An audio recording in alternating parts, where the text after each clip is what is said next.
বাঁকুড়া ইউনিভার্সিটির সম্পূর্ণ নতুন শিক্ষানীতি অনুযায়ী প্রকাশিত প্রথম সেমিস্টারের মাইনর কোর্সের অন্তর্গত এডুকেশনের শেষ মুহূর্তের প্রস্তুতি সম্পর্কে আমাদের আজকের এই স্পেশাল ভিডিও। পরীক্ষার সামনে আর পরীক্ষার দোরগোড়ায় এসে কোন কোন প্রশ্নাবলী কমন থেকে কমনতর, যেখান থেকে পরীক্ষায় প্রশ্ন আসবেই সেই লিস্ট আজকের এই ভিডিওটিতে তোমরা জানতে পারবে। কাজেই আজকের এই ভিডিওটি কিন্তু তোমাদের জন্য খুবই গুরুত্বপূর্ণ হতে চলেছে।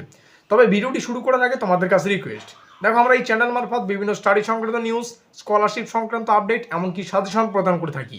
কাজে খুব ভালো হবে যদি আমাদের চ্যানেলটিকে সাবস্ক্রাইব করে দিয়ে আমাদের পরিবারের সদস্য হয়ে নাও। তো যাই হোক, শুরু করছি আমাদের আজকের এই স্পেশাল ভিডিওটি।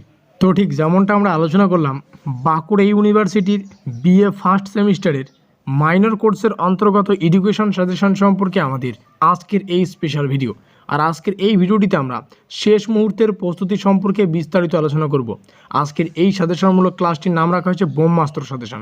কাজেই আজকের এই ভিডিওটি তোমরা শুরু থেকে শেষ পর্যন্ত দেখতে পারলে মাইনর কোর্সের অন্তর্গত এডুকেশন সম্পর্কে তোমাদের আর কোনোরূপ মাথা ব্যথা থাকবে না। শেষ মুহূর্তে এসে, অর্থাৎ পরীক্ষা যেহেতু তোমাদের দোরগোড়ায়, আর পরীক্ষার শেষ মুহূর্তের এসে 5 নম্বরের এবং 10 নম্বরের প্রশ্নাবলী কোন কোন মোস্ট ইম্পর্টেন্ট বা পরীক্ষায় আসার মতো বা এমনটা ধরতে পারো, এই লিস্ট থেকেই তোমাদের পরীক্ষায় 5 নম্বরের এবং 10 নম্বরের প্রশ্নাবলী তোমরা হুবহু কমন পাবে। সেই লিস্ট আজকের এই ভিডিওটিতে তোমরা জানতে পারবে। দেখে নিচ্ছি কোন কোন প্রশ্নাবলী শেষ মুহূর্তে এসে মোস্ট ইম্পর্টেন্ট। দেখো, এখানে আমরা 5 নম্বরের আর 10 নম্বরের প্রশ্নাবলীর সাজেশন সম্পর্কে আলোচনা করছি। একটা প্রশ্নই 5 নম্বরের জন্য আসতে পারে, আবার 10 নম্বরের জন্য আসতে পারে। তো সেই হিসাবে গুরুত্বপূর্ণ প্রশ্নাবলীর লিস্টের প্রথম প্রশ্ন, সহপাঠক্রমিক কার্যাবলীর প্রকারভেদ আলোচনা করো। এই প্রশ্নটি 5 নম্বরের জন্য আসতে পারে, আবার 10 নম্বরের জন্য আসতে পারে। তো একটু বুদ্ধি খাটিয়ে তোমাদের এই প্রশ্নটিকে 10 নম্বরের জন্য প্রস্তুত করতে হবে, যাতে করে 5 নম্বরের আসলেও উত্তরটাকে অনায়াসে তোমরা লিখতে পারো।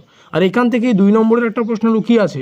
দেখো, এখানে রয়েছে সহপাঠক্রমিক কার্যাবলী কাকে বলে, এই প্রশ্নটা আসতে পারে। তো সহপাঠক্রমিক কার্যাবলী কাকে বলে, এই প্রশ্নটা 2 মার্কের জন্য। তো এখান থেকে এই বিষয়টা তোমরা একদম ক্লিয়ার হয়ে বুঝতে পারছো অবশ্যই যে একটা প্রশ্নের মধ্যে 5 নম্বরের, 10 নম্বরের এবং 2 নম্বরের প্রশ্নাবলী কিন্তু রয়েছে। যদিও আমরা পরবর্তী আলাদা একটা ভিডিও কিন্তু স্পেশালি 2 নম্বরের প্রশ্নাবলীর সাজেশন সম্পর্কে আলোচনা করব, তবুও কিন্তু এখানে এই বিষয়টা জানা তোমাদের খুবই গুরুত্বপূর্ণ। দ্বিতীয় যে প্রশ্ন, শিক্ষার সমাজতান্ত্রিক এবং ব্যক্তিতান্ত্রিক লক্ষ্যগুলি আলোচনা করো। শিক্ষার সমাজতান্ত্রিক কারণও আসতে পারে বা লক্ষ্যগুলি আসতে পারে, ব্যক্তিতান্ত্রিক লক্ষ্যগুলি আসতে পারে। তো দুটো কিন্তু আলাদাভাবে পড়ে রাখবে। পরবর্তী প্রশ্ন 3 নম্বর তোমরা এখানে দেখতে পাচ্ছ, 4 নম্বর দেখে নাও, 5 নম্বর, 6 নম্বর, 7 নম্বর, 8 নম্বর, 9 নম্বর। এই যে 9টা প্রশ্ন, এই 9টা প্রশ্ন জাস্ট দেখে যাও।